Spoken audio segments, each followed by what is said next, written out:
Entrant, Cape Concrete Works. Project name, 2-a-day Firewall. Owner-occupier, 2-a-day. Engineer, Herman Smith of Merlicon. Main contractor, Francois Marais Construction. Subcontractor, Pico South Africa, and T-Main Cranes. Precast manufacturer, Cape Concrete Works.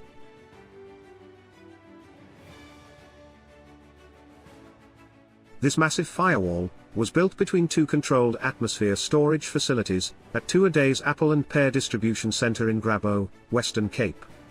134 meters long and 12,9 meters at its apex, the wall was built with precast concrete columns and panels, supplied by Cape Concrete Works.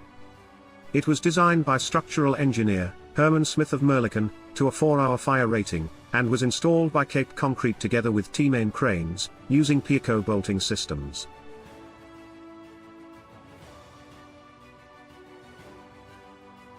The design was premised on a brief submitted by Swiss Re Corporate Solutions Africa Limited, and prepared by FM Global, and compliance with international firewall requirements, as well as local SANS regulations, was mandatory. The wall was designed to resist falling debris during a fire, as well as full frontal wind loads. Rapid construction was another vital design consideration, because, to comply with the insurance requirements, the wall had to be completed by the end of 2022. Once the foundations were in place, the wall took only 15 days to erect.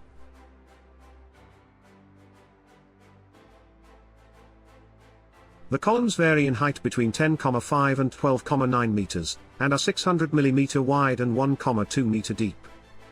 The 132 panels are 180 mm thick, and the number of panel sizes was restricted to 14, because fewer molds meant cost savings and quicker installations.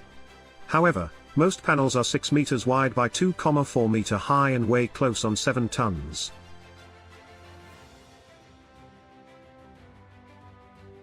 Both the columns and the panels were cast with a fairly low density 30 megapascals concrete, because high density concrete has a greater explosive spalling potential when exposed to extreme heat.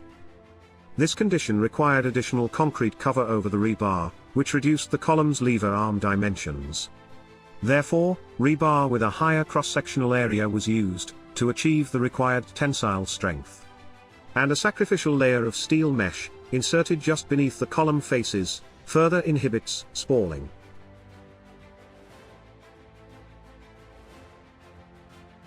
The fireproofing requirement for the panels was not as stringent as it was for the columns, because only one face of each panel could be exposed to fire as opposed to 3 column faces.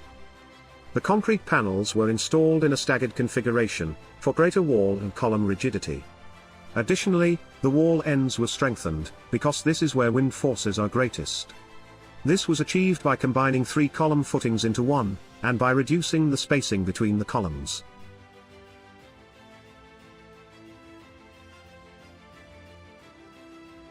The panels were slotted into column grooves, and were attached to each other with tongue and groove jointing. The bottom panels were all shimmed to ensure they were perfectly level. Low-density, closed-cell expanded polyethylene was fixed to the vertical and horizontal joints, as backing cords, which were then sealed with a fireproof sealant. Structural engineer, Herman Smith, said that this type of precast walling system is not only quick to install, but is by far the safest construction method, because it precludes working on scaffolding at heights